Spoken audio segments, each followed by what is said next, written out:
Dr. Ruth is a world-class scientist. She's a distinguished professor at the City University.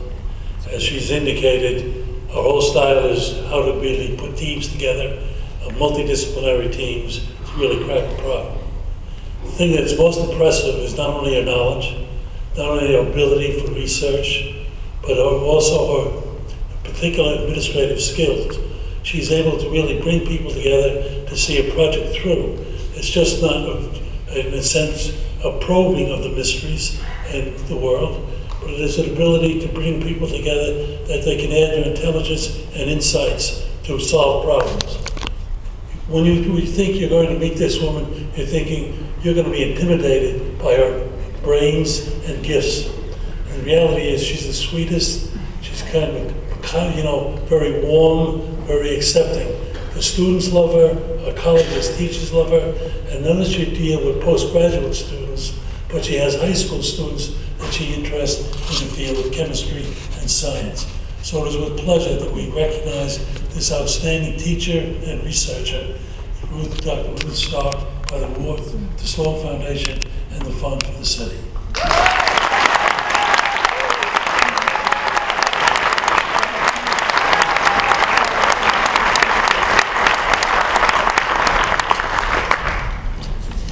I am truly honored to receive this award from the Sloan Foundation and the Fund from the City of New York for service as a faculty mentor, scientific networker, and an academic leader. New York has been my adopted home since I came to the City University in 1985. It is where I married into a Brooklyn accent and raised a daughter who graduated from Hunter High School on the way to a career in astrophysics. I heartily thank my husband, Abe Malls, who supports my workaholic ways with very good humor. My professional thanks go to the College of Staten Island first for hiring someone who did not fit the mold of a polymer chemistry professor. I began there as both mentor and coworker. Experiments were done in a beer cooler alongside two chemistry undergrads, a blue-collar Italian who turned away from peers to attend college, and a Korean immigrant who chose a lesser medical school to save money for his siblings. I also thank City College, where I found an ethnic cornucopia of determined students and a host of creative research colleagues.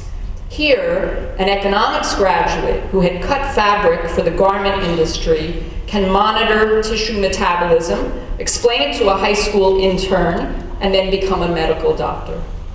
A PhD candidate can juggle passions for biophysics and nanotechnology. These men and women strive, and we strive together to test their intellectual limits by way of very diverse class and culture. I am the cheerleader who exhorts them to jump higher and better, but who also tells them when they've fallen short or need redirection.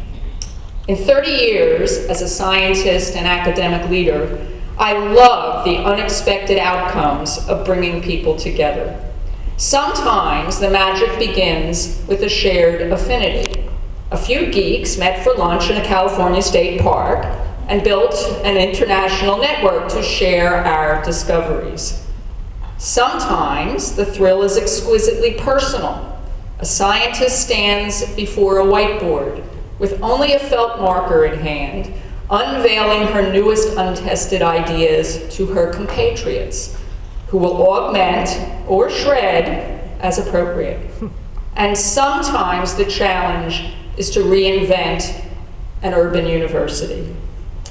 Hopefully, I have played my roles well for my students, my university, and for New York City. Thank you very much.